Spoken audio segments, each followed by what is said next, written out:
반갑습니다. 이혼 증거 수집 전문 해우소 채널 임병수 탐정입니다. 거의 2달 동안 방송을 못했어요. 여러 가지 사정이 있었는데 방송 때문에 제 채널을 방송을 못했습니다. 뭐 아시는 분은 아시겠지만 제가 뭐 고정 패널도 나가기 시작했고 뭐 MBN에 동치미도 또 촬영을 하고 여러 유튜브 채널에 많이 나가고 있고 이번 주 다음 주 또 계속 스케줄이 또 있습니다.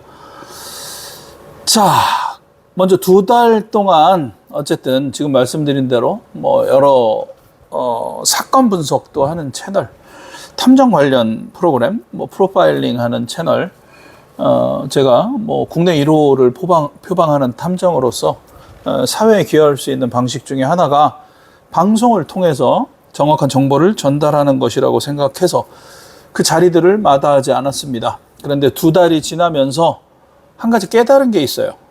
TV나 대형 유튜브 채널에서 다루는 사건은 지나간 사건들이지만 지금 이 순간에도 대한민국 가정 안에서 진행 중인 부정행위, 진행 중인 고통은 방송에서 다룰 수 없다라는 겁니다. 현재 진행 중인 것들은.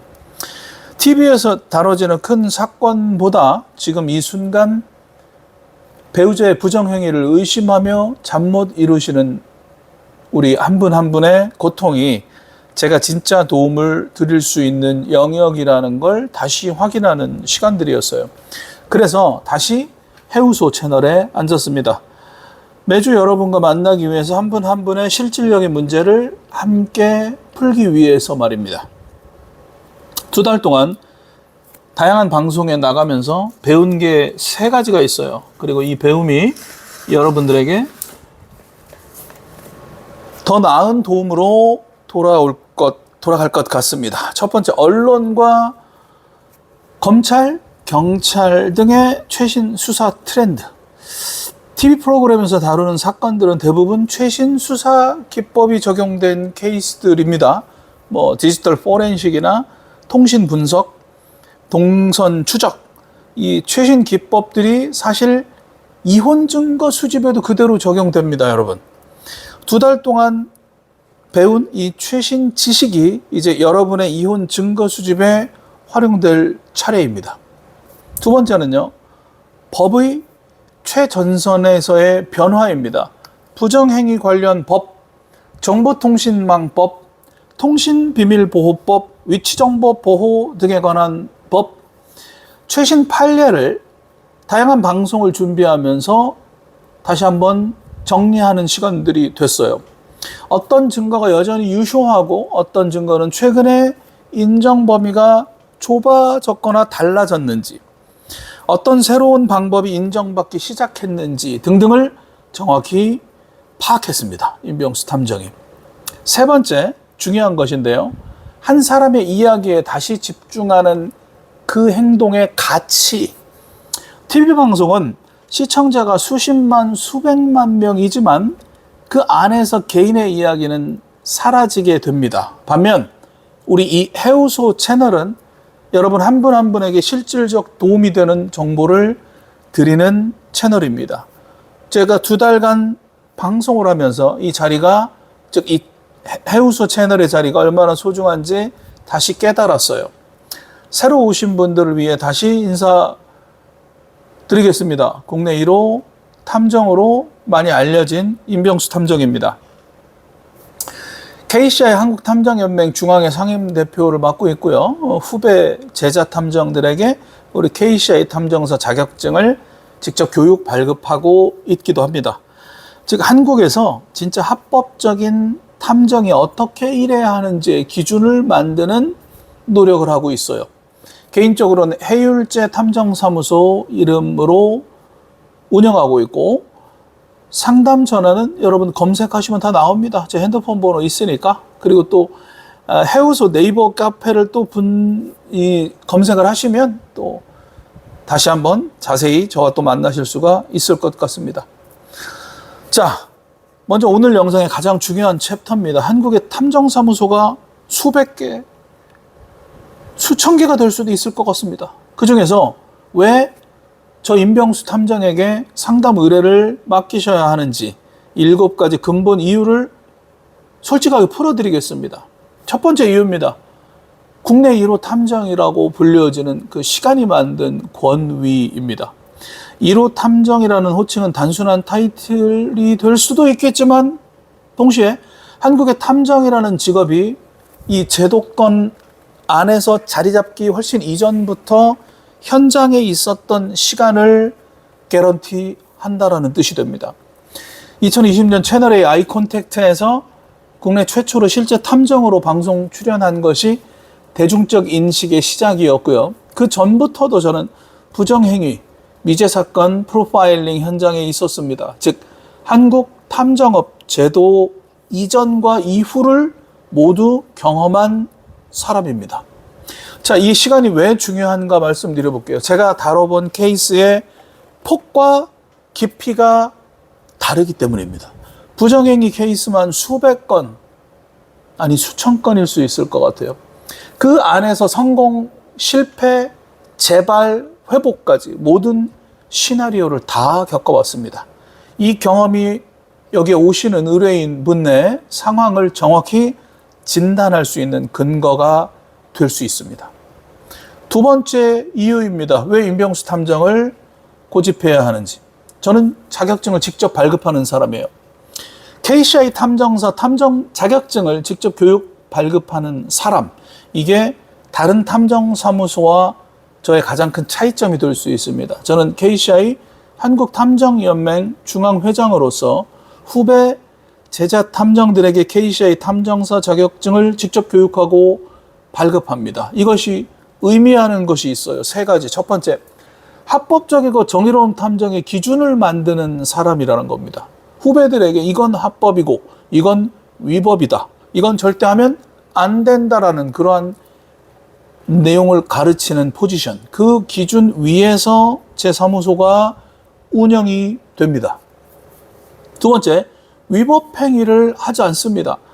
자격증을 발급하는 사람이 위법행위를 한다면 협회 전체가 무너지겠죠. 그래서 저는 다른 어떤 탐정보다 더 엄격한 합법적이고 정의로운 기준으로 의뢰인과 함께합니다. 세 번째는 최신 법령과 판례 업데이트가 매우 빠릅니다.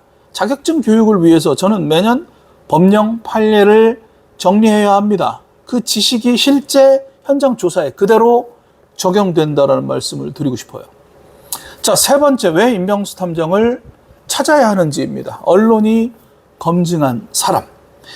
방송 출연 이력을 다시 한번 정리해드리면 채널A 아이 콘택트, YTN 뉴스, JTBC 뉴스룸, SBS, MBN, 동치미, 서울신문, 시냅스, 그리고 최근 2달 동안의 다양한 출연들, 고정 패널로도 지금 나가고 있습니다.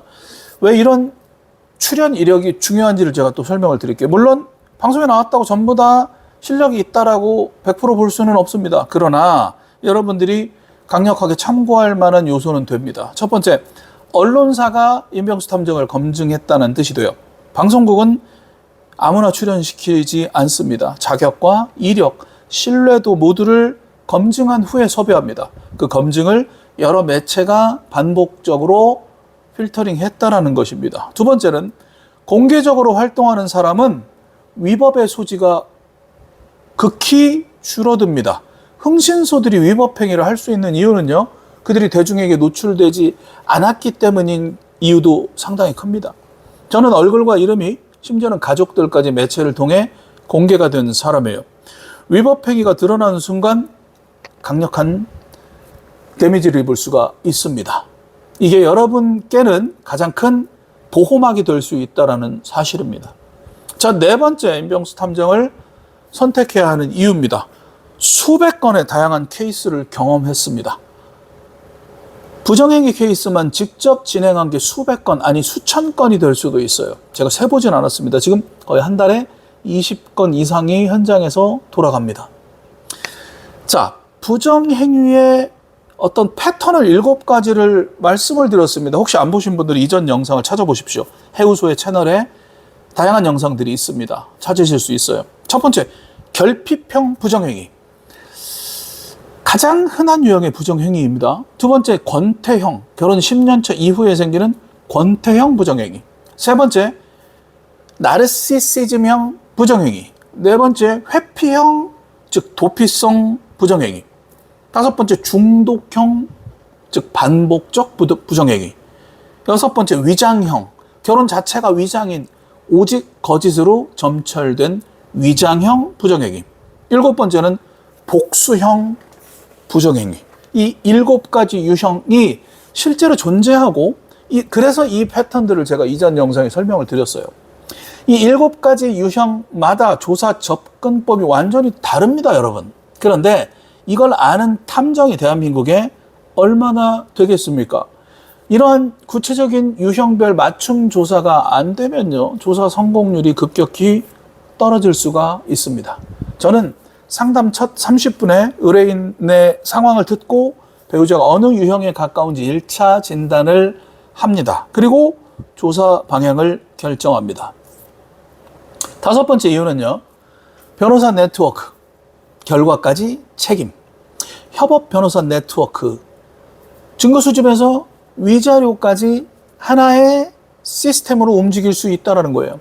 이혼 증거 수집이 왜 어려울까요? 증거 수집하는 것과 그 증거로 위자료를 받아내는 것은 별개의 작업일 수가 있기 때문입니다. 대부분의 탐정사무소는 증거를 수집하고 변호사에게 전달합니다. 그런데 그 증거를 어느 변호사에게 가져가느냐, 어느 형식으로 정리를 해서 주느냐, 심지어는 변호사에게 전달하기 전에 협상의 툴로 어떤 방식으로 활용을 할 것인가, 이러한 패턴들을 강력한 노하우를 가진 사람들만이 구현해낼 수가 있다라는 겁니다. 제가 운영하고 있는 해율제 탐정사무소는 협업 변호사 네트워크가 20여 분 됩니다. 저희가 수집한 증거를 곧바로 활용할 수 있는 형식으로 만들고 협업 변호사와 함께 협상, 소송 전략을 함께 구현합니다. 그래서 저희 사무소를 통해 조사한 케이스들이 결과가 좋습니다. 증거의 질도 높지만 그 증거를 활용하는 시스템을 움직이는 노하우가 다릅니다. 자, 임병수 탐정을 찾아야 하는 여섯 번째 이유입니다. 의뢰인의 안전과 정서까지 책임집니다. 증거 수집만이 아니라 의뢰인 인생 전체를 함께 컨설팅합니다. 부정행위를 발견한 30일부터 최대 6개월까지가 인생에서 가장 힘든 시기가 돼요. 잠도 못 자요. 음식도 목에 안 넘어갑니다. 일도 안 돼요. 자녀 앞에서는 웃어야 하는데 그게 가장 괴롭습니다. 저는 의뢰를 받을 때 단순히 증거만 수집하지 않습니다. 그 시기 의뢰인이 무너지지 않게 그 페이스를 조절해드립니다. 배우자에게 의심을 들키지 않게 하는 시나리오도 설계합니다. 자녀의 안전과 안정, 그리고 정서를 우선할 수 있는 컨설팅을 해드려요. 시댁과 친정에겐 각각 어떤 스트래티지를 가지고 대해야 하는지에 대한 컨설팅, 회복이든 이혼이든 최종 결정을 스스로 하실 수 있도록 정보를 정리해드리는 역할까지 합니다. 전반적인 컨설팅이 가능하다는 얘기예요. 이게 저희 임병수가 운영하는 탐정사무소가 다른 곳과 결정적으로 다른 파트가 됩니다. 사진 몇 장 던져드리고 끝입니다가 아니라 이 사람의 30일, 6개월, 1년을 함께 동행해 드리는 것, 차별할 포인트입니다. 일곱 번째 이유입니다. 비밀 보장의 최상위 기준. 부정행위 의뢰의 가장 큰 두려움이 무엇인지 아십니까? 부정행위 사실보다도요, 그 사실이 시댁, 친정, 주변 사람들, 직장에 새어나가는 것입니다. 저는요, 비밀 보장을 위한 3중 시스템을 운영해요. 첫 번째, 사무소 내부 정보를 분리합니다. 담당자 외에는 이 사건의 정보의 접근 자체를 할 수 없게 만들어 놨습니다. 두 번째는 보고서, 즉 내용을 정리하는 그 컨텐츠를 암호화 시킵니다. 물리적, 디지털 두 가지 방식으로 모두 잠궈 놓습니다. 세 번째는 변호사 미팅 시간을 분리해서 다른 의뢰인과 겹치지 않도록 시간대를 관리합니다. 궁극적으로는 사건 종결 후에는 이 모든 정보는 삭제됩니다. 그리고 제 머릿속에서도 삭제돼요. 그 이후에 전반적인 전략이나 컨설팅 부분만 진행을 해드립니다. 개인정보는 모두 삭제를 합니다. 그것이 맞는 거고요. 자, 결정적으로 저 자신이 공개적으로 활동을 하는 사람입니다. 비밀 유출이 드러나는 순간 제 대외적인 활동은 큰 타격을 입을 수밖에 없습니다. 저는 다른 어떤 탐정보다 비밀 보장의 최고의 절대적인 개런티를 약속드립니다. 제가 진행한 케이스의 의뢰인분들 중에서 5년, 10년이 지난 지금도 배우자가 모르시는 경우가 허다합니다. 그게 진짜 프로의 비밀 보장입니다, 여러분. 이 7가지가 왜 저 임병수 탐정에게 맡기셔야 하는지 그 근본 이유가 됩니다.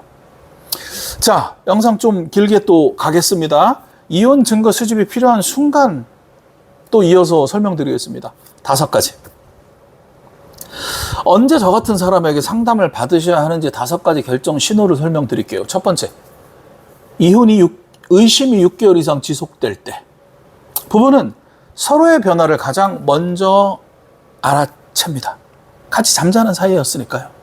지금도 잠자는 사이일 수도 있고. 6개월 이상 의심이 있다면 그 의심은 대부분 근거가 있습니다. 촉이 빠르신 분들은 6일 안에도 잡아내는 경우도 많습니다.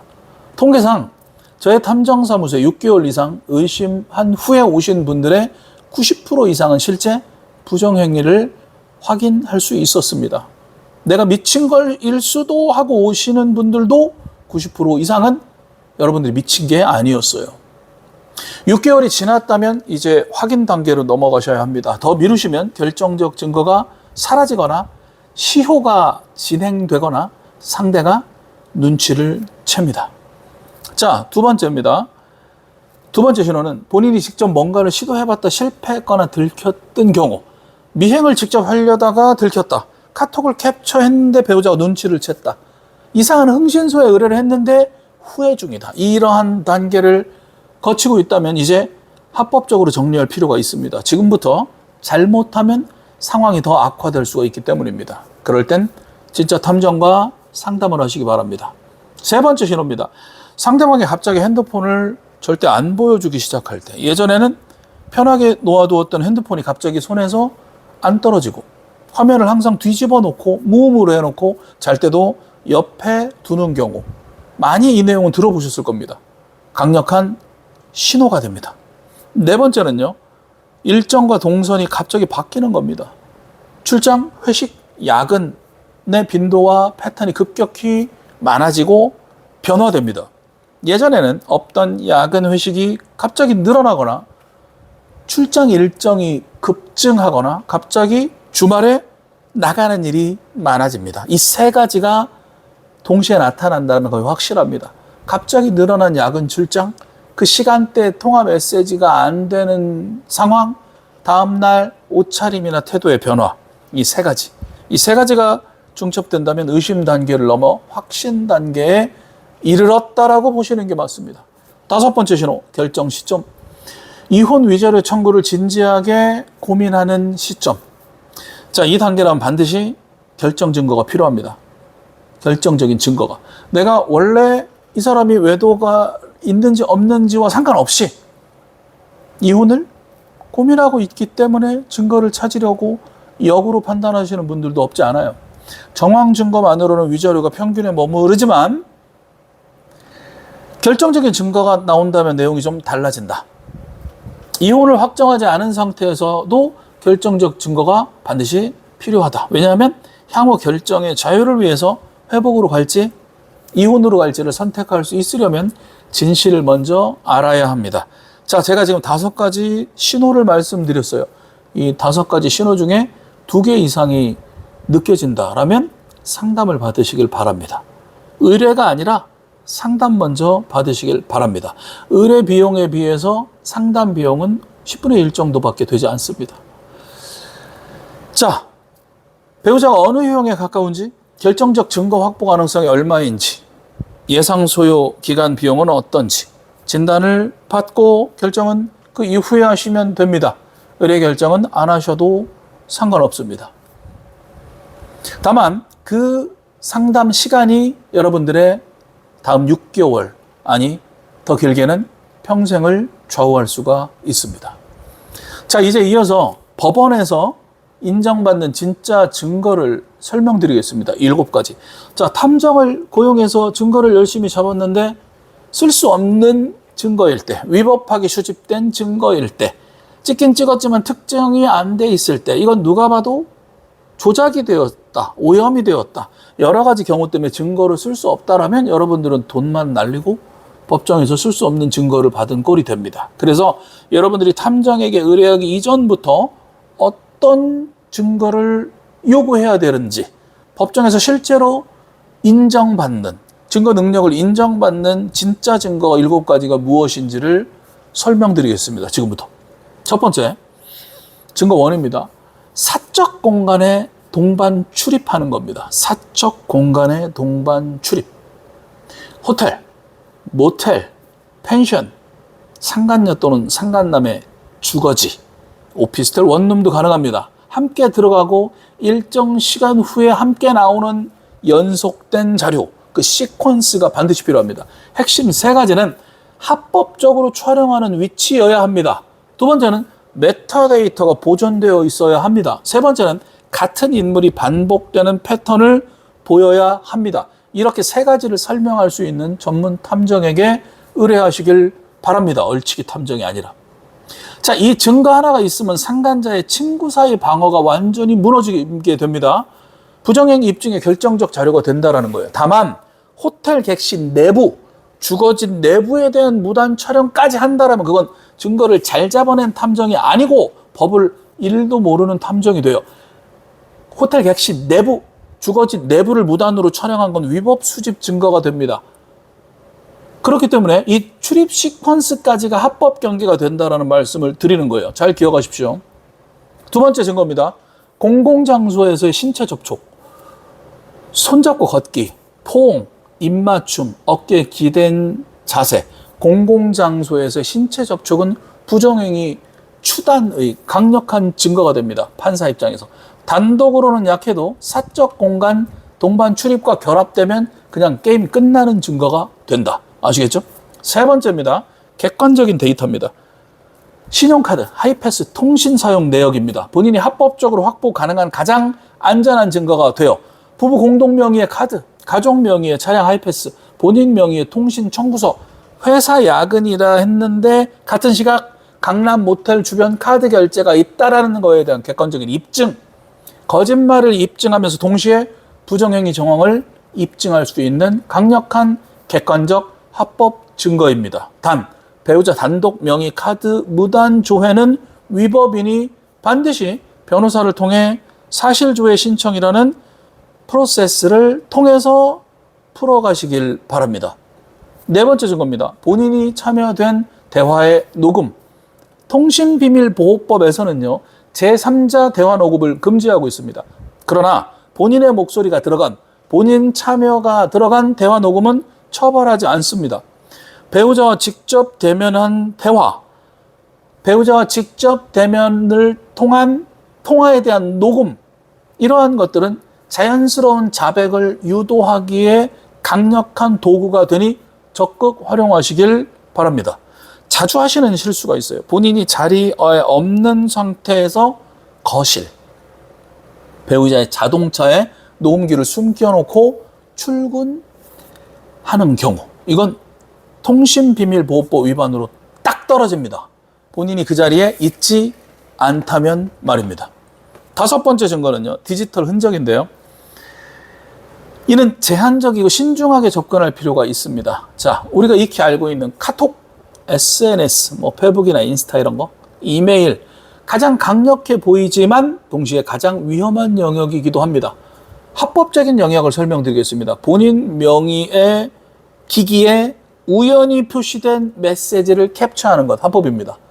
가족이 공동으로 사용하는 PC 로그인 상태로 열려있던 화면을 우연히 확인한 것, 합법입니다. 상대가 본인에게 직접 보낸 메시지, 합법입니다. 반대로 잠금 풀린 상대 핸드폰을 무단으로 열람하는 것, 비밀번호를 어떤 방법으로든 내가 알아내서 SNS에 무단으로 접속해서 정보를 수집한 것, 클라우드 백업을 무단으로 추출한 것, 이건 전부 다 정보로 증거로 쓸 수가 없습니다, 여러분. 이거 잘못해서 들이대면 위법 수집으로 위법 수집 증거로 인해서 형사처벌을 받으시고, 위법하게 수집된 증거이기 때문에 여러분들이 이혼 또는 상간소의 증거로 쓸 수도 없습니다. 이미 만약에 이런 걸 캡처해서 갖고 계시다면 그대로 변호사에게 들고 가지 마시고, 변호사 그리고 저 같은 합법적인 탐정과 상담함으로써 이런 합법 증거를 재구성 전략이 필요합니다. 무슨 얘기냐면, 자, 여러분들이 알아냈어요. 알아냈는데 이걸 그냥 그대로 배우자한테 까고 소장을 놓으려고 하지 말라는 거예요. 물론 변호사 선임하면 변호사가 알아서 필터링 해주겠지만, 변호사는 사실은 사건을 수임하는 것이 비즈니스의 목적인 사람들입니다. 근데 탐정은요, 변호사처럼 법정에 직접 나가지는 않지만 이건 굳이 변호사를 쓰지 않아도 협상의 툴로 쓸 수가 있겠다라는 걸 실무적인 입장에서 전문적인 컨설팅이 가능합니다, 여러분. 그래서 혼자 하지 마시고 전문가의 상담을 받으시길 바랍니다. 법적인 조언은 변호사에게 어떤 전략적인 증거 수집, 사실 조사에 관련된 전략적인 부분은 저와 같은 임병수 탐정에게, 합법적인 탐정에게 의뢰를 하시기 바랍니다. 여러분들이 유료 상담을 하시면 실제로 의뢰하지 않고도 그 안에서 문제가 해결되는 경우도 상당히 많습니다. 6번째 증거는요, 제3자의 진술과 증언입니다. 친구, 이웃, 식당, 호텔의 직원, 아파트 경비원의 직접 목격 진술, 이러한 것들. 물론 단독으로는 약할 수 있지만 다른 증거와 결합이 되면 강력한 힘을 발휘합니다. 제3자의 진술과 증언, 그리고 이들 자체의 존재, 증인이라고 합니다. 이러한 것들이 반드시 필요하다. 진술서를 작성할 때 핵심은요, 구체성입니다. 이상해 보였다라는 거 쓰는 게 아니고 몇 월, 며칠, 몇 시, 어디에서 누구와 어떻게 육하원칙에 의해서 진술서 작성을 요청하시길 또는 부탁하시길 바랍니다. 필요하면 밥값도 좀 주시고 담배값도 좀 주시고 그렇게 하시면 됩니다. 자, 7번째 증거는요, 시간순 통합 보고서인데 사실상 위조료의 절반은 여기서 결정됩니다. 지금 말씀드린 1번부터 6번까지 6가지의 증거를 시간순으로 같은 좌표 체계로 변호사가 법정에서 그대로 활용 가능할 수 있도록 순서대로 정리를 해서 만들어 놓으라는 겁니다. 같은 증거 100건이 있어도 정리 형식에 따라 위조료가 1,000만 원에서 3,000만 원 이상까지 큰 차이를 보입니다. 무슨 얘기냐면, 전문 탐정이 보고서를 작성해서 협업 변호사에게 곧바로 들고 갈 수 있는 형식으로 만들어준다라는 건데, 자, 사실은 우리나라 아직 탐정이 법제화가 안 돼 있기 때문에 탐정이 쓰는 보고서가 딱딱 정해져 있는 폼은 있지는 않습니다. 그래서 이러한 부분들을 정확히 코칭하는 정도만 진행을 하니까 그런 코칭만 받으셔도 여러분들이 지금 이 영상을 보면서도 어떻습니까? 상당한 도움이 됩니까? 안 됩니까? 엄청 되죠? 됩니다. 자, 이렇게 여러분들에게 도움을 드리기 위해 제가 영상을 만드는 것이고, 유료 상담에서 더 디테일하게 설명을 드립니다. 그 부분의 상황에 맞춰서 커스터마이징을 해서 말입니다. 그래서 이러한 부분들을 전략을 짜줄 수 있는 실력 있는 베테랑 탐정에게 의뢰하시길 바랍니다. 결정적 증거 그 자체보다 그 결정적 증거를 법정에서 살아남게 만드는 정리 방법이 위조료의 절반을 결정한다 라고 말씀드리면 될 것 같습니다. 자, 그 다음 영상에서는요, 절대 하시면 안 되는 것들, 여러분이 형사 고소를 당할 수도 있는 것들, 여러분들이 형사 피의자가 될 수 있는 것들, 탐정에게 요구하고 아무 생각 없이 탐정했다가 함께 교사범이 돼서 처벌받고 깜빵 가는 그러한 위험천만한 사례들을 이 다음 영상에서 제가 설명을 드리겠습니다. 구독과 좋아요 눌러주시고요. 많은 공유 부탁드리겠습니다. 이 영상은 제가 짧게 쇼츠로도 올릴 거기 때문에 여러분들이 많은 관심을 좀 보여주시면 감사하겠습니다. 유튜브 채널을, 해우소 채널을 만들고 얼마 되지 않았는데 지금 구독자가 굉장히 많이 늘고 있어요. 제가 2달 동안 영상을 하나도 못했음에도 불구하고 말입니다. 그만큼 불륜이 많다는 얘기고, 그만큼 얼치기 탐정들이 또 많다는 얘기고, 피해보는 의뢰인들이 많다는 얘기입니다. 전문가가 아주 많지는 않다. 많다면 그게 다 전문가라고 불려지기는 쉽지 않을 것 같습니다. 많지 않으니까 그 중에서 전문가 탐정들이 더 많이 두드러지는 거라고 생각합니다. 구독, 좋아요 해주시고 네이버 카페, 해우소 카페도 가입해 주시면 감사드릴 것 같습니다. 이 다음 영상에서 다시 뵙겠습니다. 감사합니다.